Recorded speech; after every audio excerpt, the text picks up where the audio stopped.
I was standing on the stage of the National Exhibition Center holding the Entrepreneur of the Year award when I saw him in the back row. My ex-husband Marcus sat slumped in a folding chair wearing the same ratty sweatpants he'd lived in for the last 3 years of our marriage. His mouth hung open slightly as the CEO of Tech Ventures Asia shook my hand and announced that my company, Dreamweave Studios, had just been acquired for $200 million. I smiled wider, feeling the weight of the crystal trophy in my hands. This moment, this exact perfect moment, had never happened in my first life. In my first life, I died at 32, broken, in a hospital bed with no visitors. The official cause was pneumonia, but I knew the truth. I died of dreams deferred, of potential strangled, of a spirit crushed so thoroughly that my body simply gave up. But then I'd woken up. 7 years in the past, the morning after my wedding to Marcus Chen, and this time I knew exactly what not to do. The morning of my rebirth, I'd opened my eyes in our cramped studio apartment and felt the familiar weight of Marcus's arm across my chest. For a moment, I'd thought it was a nightmare, that I was back here, in this place, with this man. Then the memories crashed over me like a tsunami, the years of belittling comments, the systematic destruction of my confidence, the way he'd convinced me to quit my job at the marketing firm to support his career while he played video games and called it networking in the gaming industry. I'd carefully extracted myself from under his arm and sat on the edge of our futon, staring at my 25-year-old hands. Smooth, unlined, strong. My wedding ring caught the morning light streaming through the window, and I felt a surge of rage so pure it made me dizzy. I remembered everything. Every year of slow suffocation, every dream I'd shared with him over dinner that he'd shot down with a condescending laugh. Every time I'd suggested starting a small business, anything from freelance graphic design to opening an online store, and he'd told me I was being unrealistic or not thinking practically. "Babe, you're not a business person," he'd said when I told him about my idea for a digital animation studio. We'd been married for 6 months, and I'd just read an article about the booming market for animated content. "You're creative, sure, but running a company? That takes a specific kind of mind. You're too scattered, too emotional." I'd believed him. That was the worst part. I'd actually believed him. For the next 7 years, the 7 years I'd already lived once, I'd worked retail jobs to support us while Marcus pursued his dream of becoming a professional gamer and streaming personality. He'd made exactly $17 in ad revenue during that entire time. $17. Meanwhile, I'd watched my college friends launch startups, get promotions, build lives. I'd watched from the sidelines, too exhausted from my minimum wage job and too demoralized by Marcus's constant criticism to try anything myself. When I'd finally worked up the courage to leave him at age 30, I'd been so depleted, so convinced of my own inadequacy that I'd barely been able to function. I'd bounced between temp jobs, living in a studio apartment even smaller than the one we'd shared. I'd gotten sick. I couldn't afford good health care. And then I'd died, alone, with nothing to show for my life except a collection of journals filled with ideas I'd been too afraid to try. But now I was back. And I remembered every single idea I'd had, every dream Marcus had crushed, every opportunity I'd been too timid to take. I also remembered something else, every major business trend of the next 7 years, every viral video format, every social media algorithm change, every shift in consumer behavior. I knew exactly which cryptocurrency would explode. I knew which companies would IPO successfully. I knew that short-form video content was about to dominate the internet.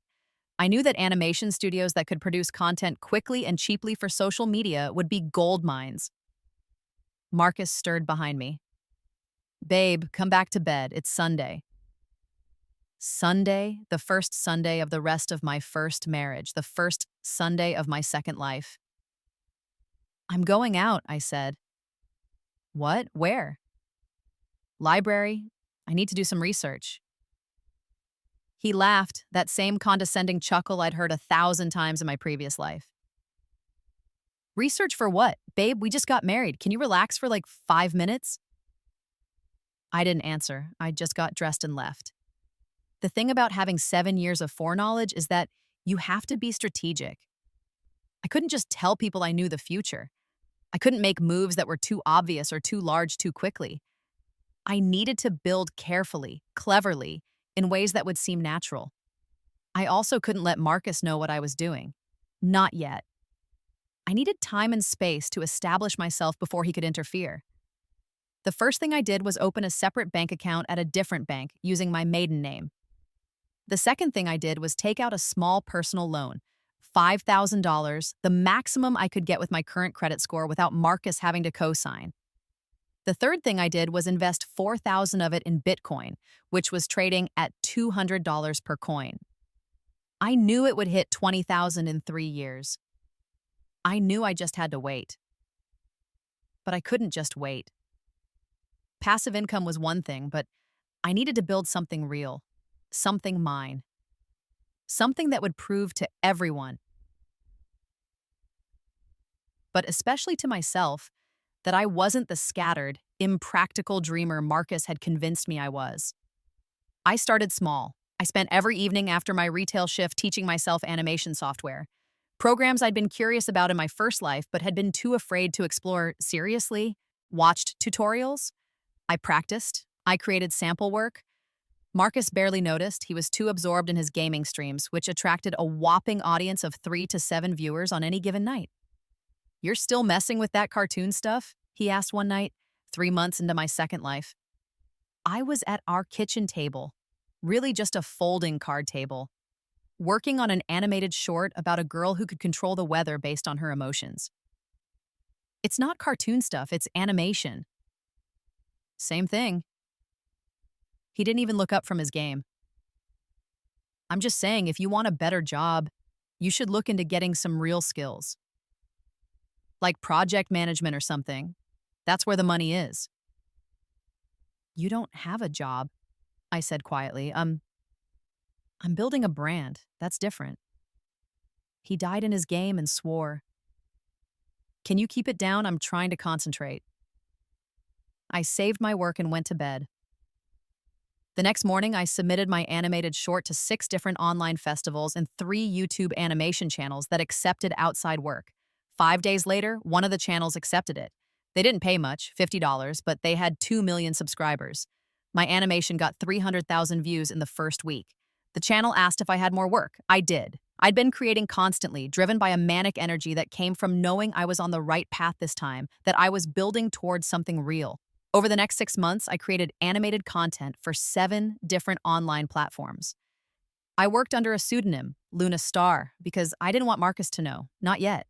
He'd only find a way to undermine it, to make me doubt myself, to convince me I was wasting my time. By month 8 of my rebirth, I'd saved $11,000 from my animation work. My Bitcoin investment had doubled. I had a portfolio of work that was getting millions of views across multiple platforms. And Marcus had no idea. To him, I was still just his wife who worked at Target and played with cartoons in her spare time.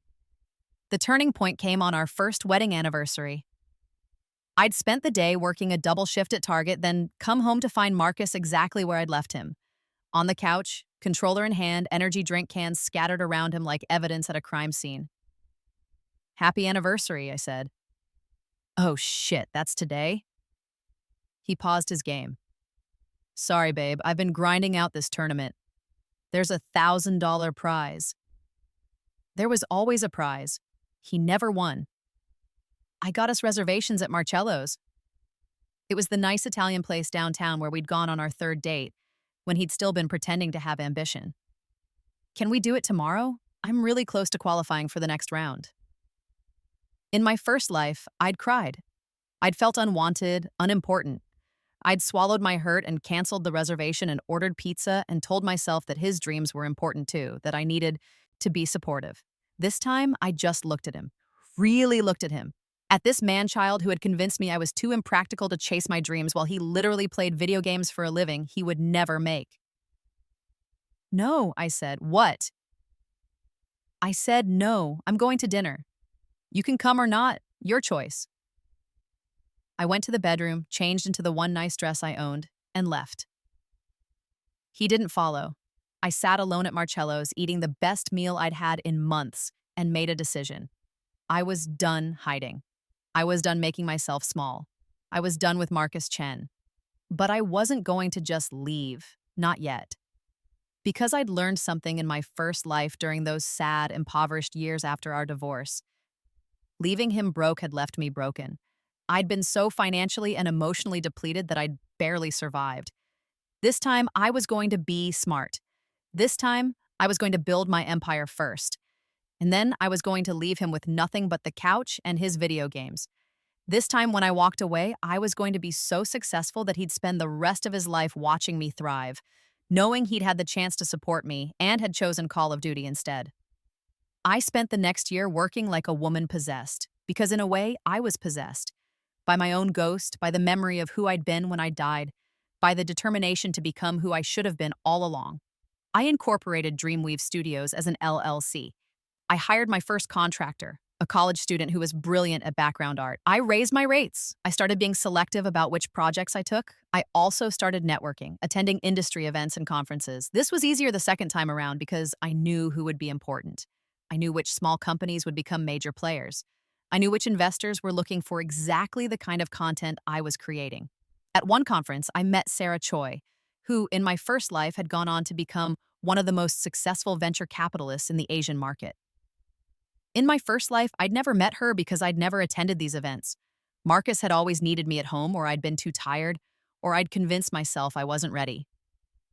"Your work is incredible," Sarah said, scrolling through my portfolio on her tablet. We were at a networking mixer after a panel on digital content creation. "You're capturing something really special, emotion in motion, if that makes sense. Who else is on your team?" "Right now, it's just me and one background artist. But I'm looking to expand." "What's your revenue model?" I walked her through it. Contracts with content platforms, brand partnerships, licensing deals. I told her my 5-year plan, which I knew would work because I'd seen the market evolve once already.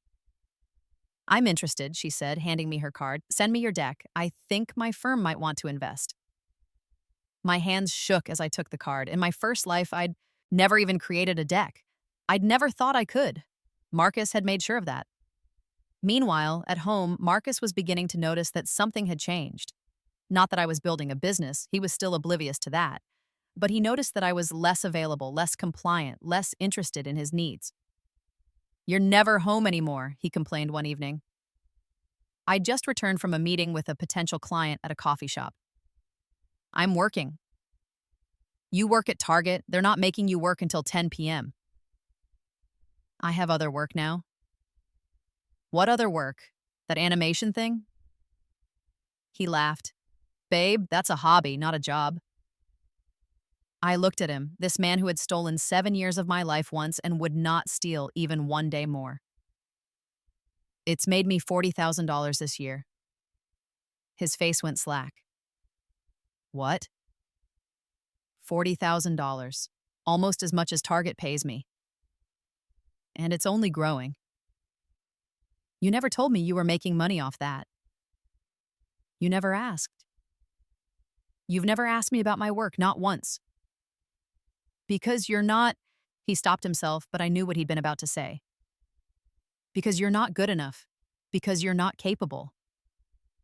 Because your dreams are unrealistic." "I'm not what, Marcus?" "Nothing. 40,000? Are you serious?" "Dead serious." I could see the gears turning in his head. Suddenly, my hobby was interesting to him. Suddenly, I was worth paying attention to. "That's amazing, babe. Why didn't you tell me sooner? We should celebrate."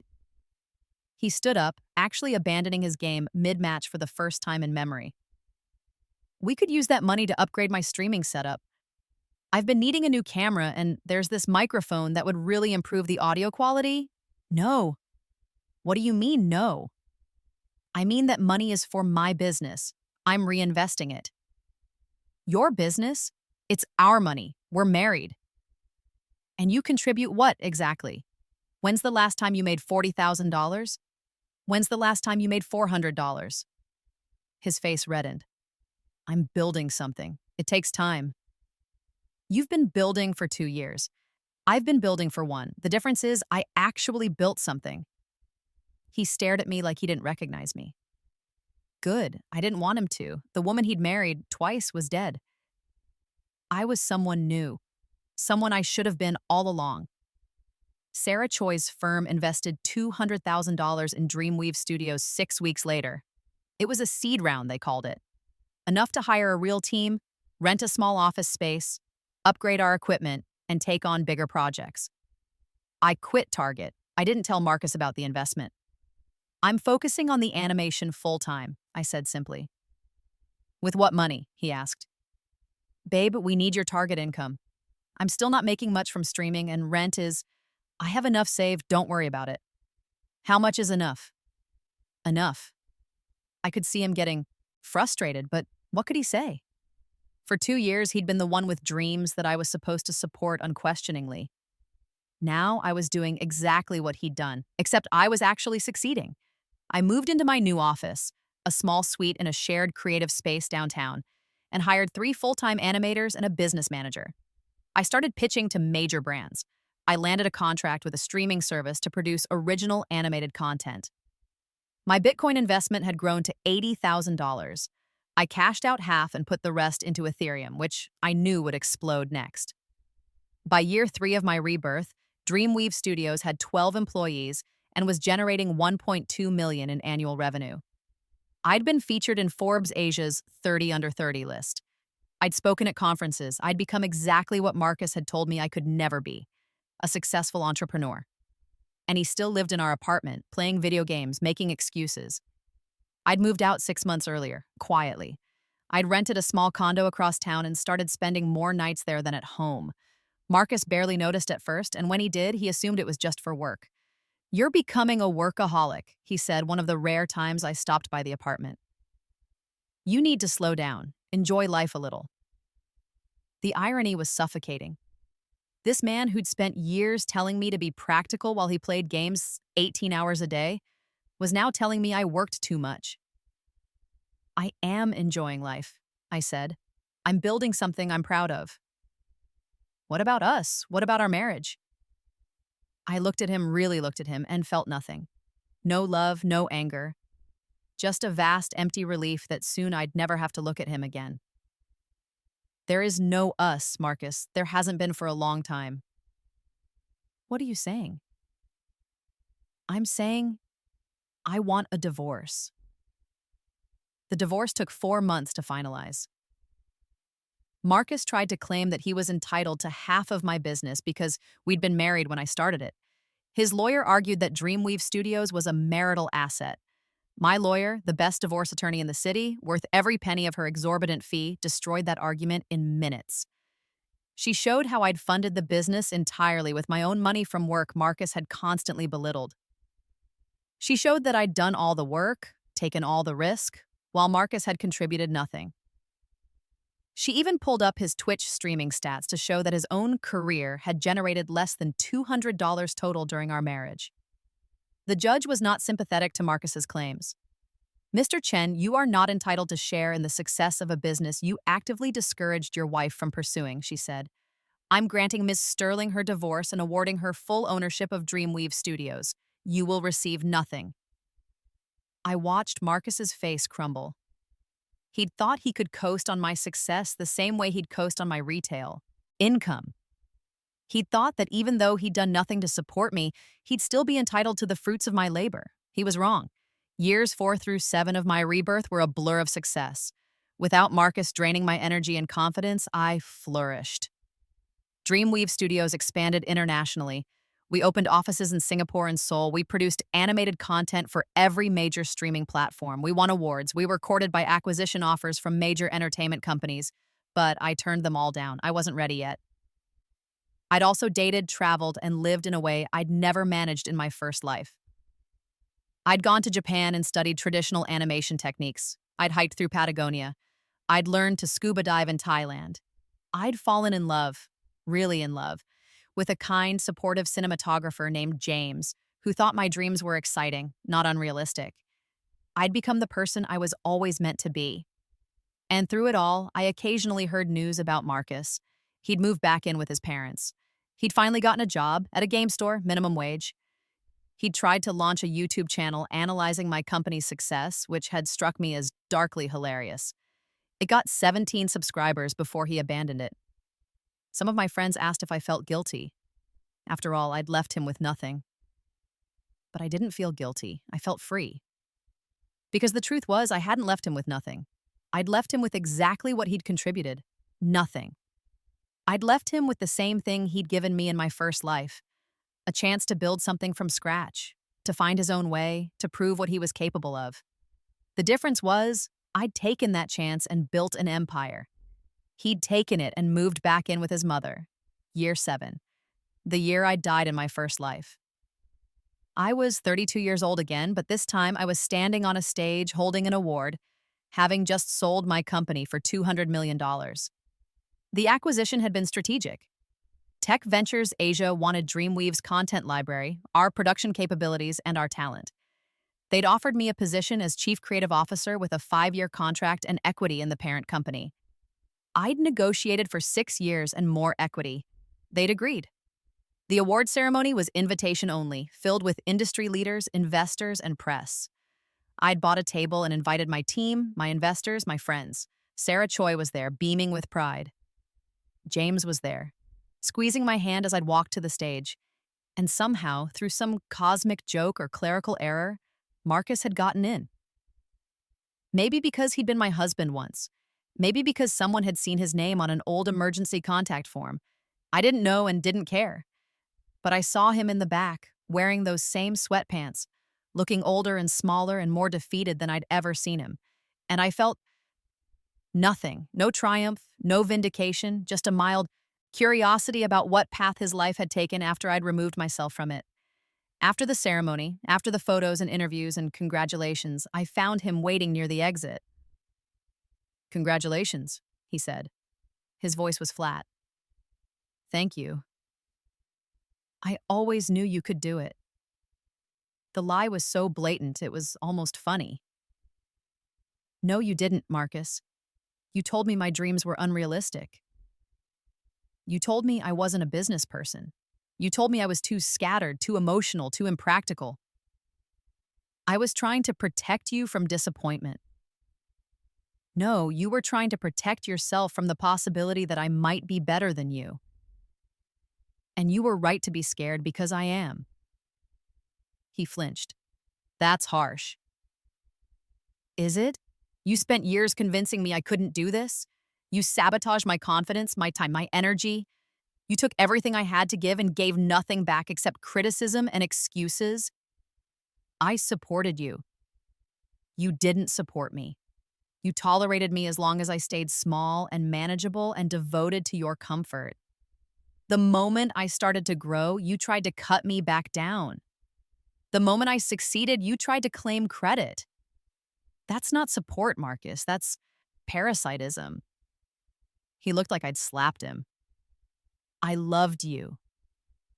"No, you loved having me. You loved having someone who believed in your potential, so you didn't have to do the work of actually developing it. You loved having a safety net while you played at being a professional gamer. You loved having an audience of one who would tell you you were special even when you did nothing to earn it. And you loved having someone to blame for your own fears," he shot back, finally showing some spark. "You act like I held you back, but you didn't even try until after we separated. Maybe you needed me to be the villain so you could be the hero. I considered this. There might have been some truth to it in my first life, but not this time." "I tried," I said quietly. "Every day I tried to talk to you about my ideas and you shut them down. I tried to take small steps toward my dreams and you mocked them. I tried to grow and you pruned me. I didn't need you to be the villain, Marcus. You volunteered. So what now? You get your revenge? You humiliate me in front of everyone?" "Revenge?" I shook my head. This isn't revenge. Revenge would mean I did this to hurt you. I didn't. I did this for me. You're just collateral damage. An afterthought." His face crumpled, and for a second I saw the man I'd married twice. The man I'd loved once, in a different lifetime when I'd been too young to know better. "I'm sorry," he whispered. I'm sorry I wasn't better. I'm sorry too, I said. And I meant it. Not sorry for leaving him, but sorry that he'd wasted his own life almost as thoroughly as he'd tried to waste mine. Sorry that he'd never found the courage to actually build something real. Sorry that he'd chosen comfort over growth, ego over effort. Sorry that he'd watch me thrive from the sidelines for the rest of his life and know he could have been part of it if only he'd believed in me even a fraction as much as I'd once believed in him. Goodbye, Marcus. I walked away, back toward James and Sarah and my team, back toward my life, back toward the future I'd built with my own hands. Behind me, Marcus called out, "What am I supposed to do now?" I didn't turn around. Whatever you want, you always did anyway. The party continued late into the night. We moved from the exhibition center to a rooftop bar downtown where my team and friends celebrated not just the acquisition, but everything it represented. 7 years of work, 7 years of growth, 7 years of proving that dreams weren't unrealistic. They were just difficult. And difficulty wasn't the same as impossibility. Speech! Someone called out, and suddenly everyone was chanting it.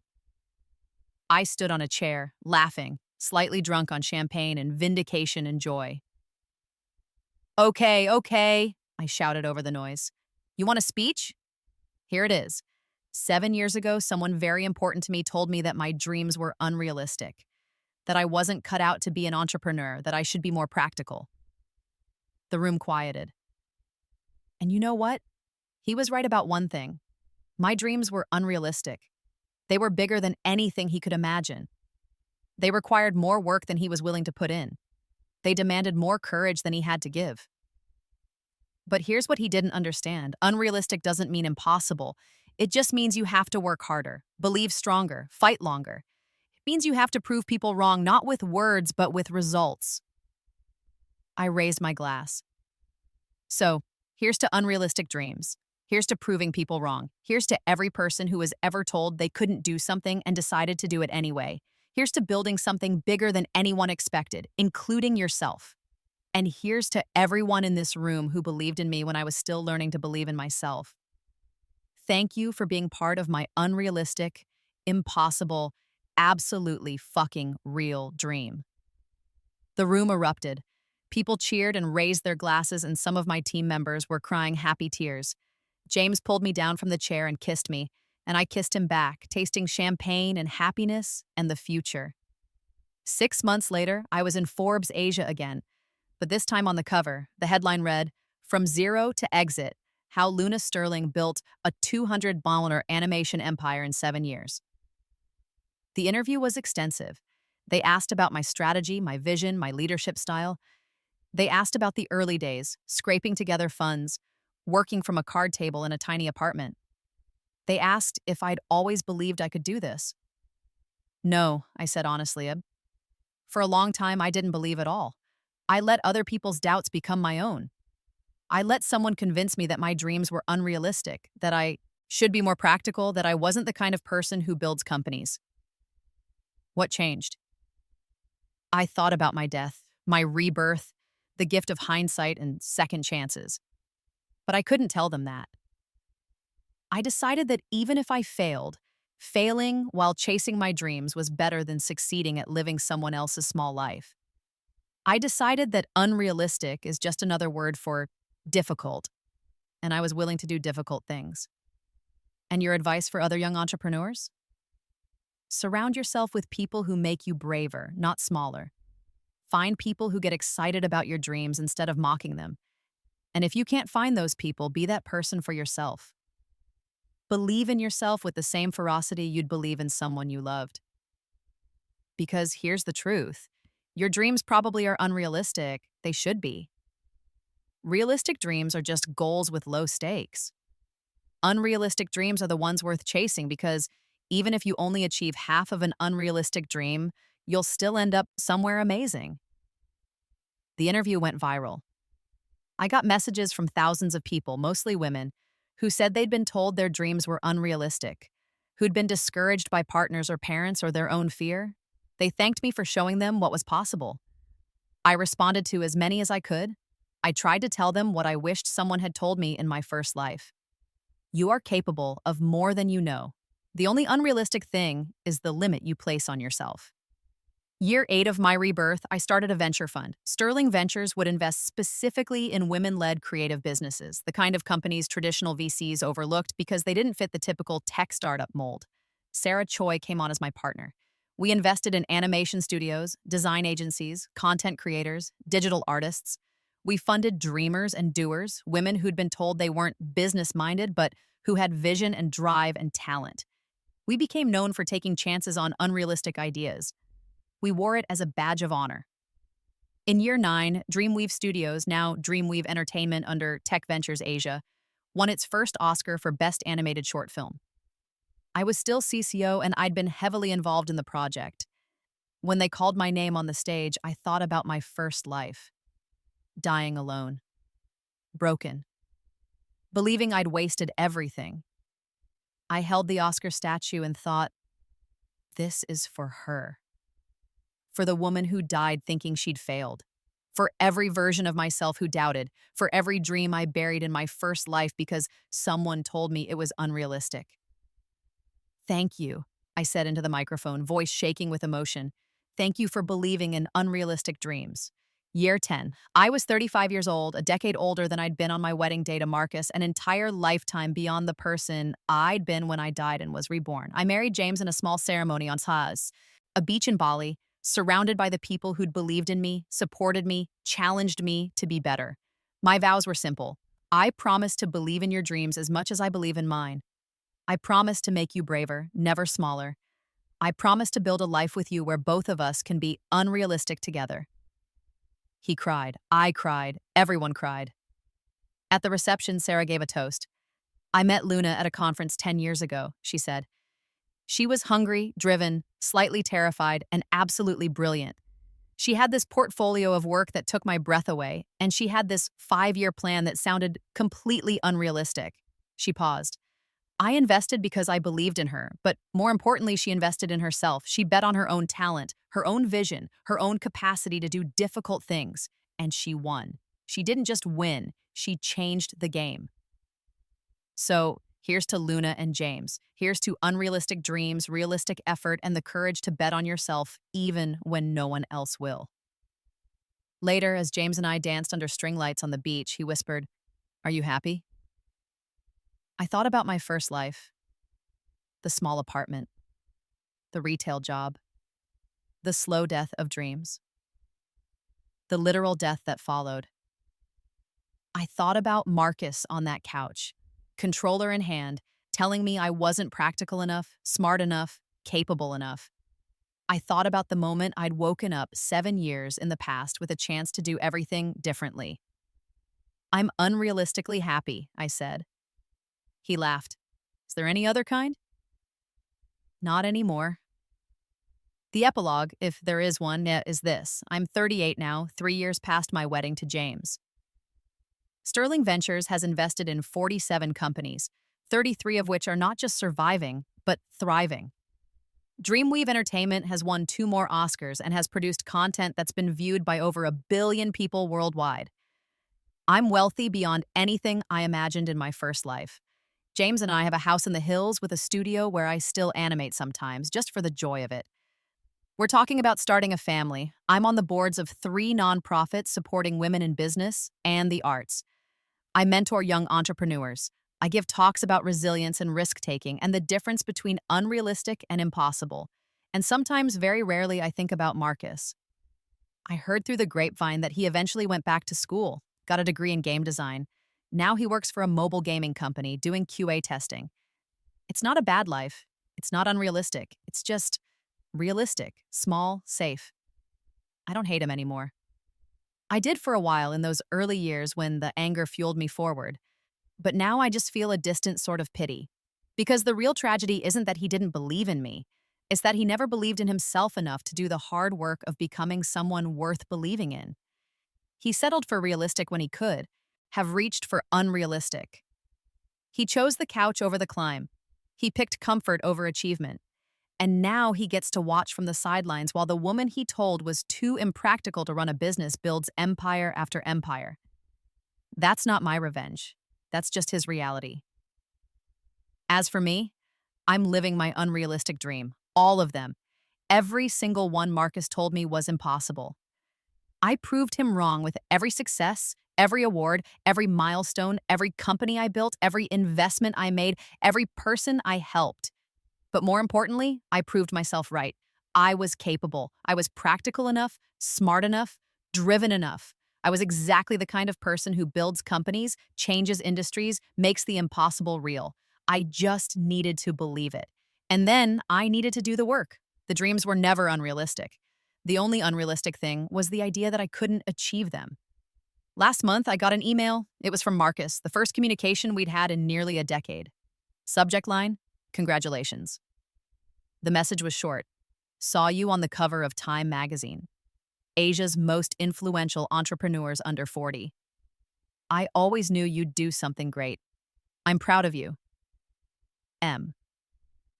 I stared at it for a long time. That lie again. I always knew. But then I realized something. It didn't matter whether he'd known or not, whether he'd believed or doubted, whether he was proud or bitter or somewhere in between. His opinion of me, past, present, or future, was irrelevant. I'd stopped living for his approval the day I decided to live for my own. I deleted the email without responding. Then I opened my laptop and started sketching out an idea for a new animated series. It was ambitious, technically challenging, probably very expensive to produce. It was completely unrealistic. It was perfect.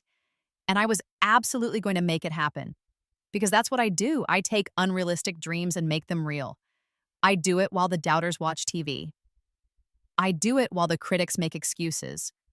I do it while the people who said I couldn't do it wonder how I did. I don't do it for revenge. I don't do it to prove anyone wrong. I do it for the woman I was in my first life, who died believing she'd failed. I do it for the woman I am now, who knows she hasn't.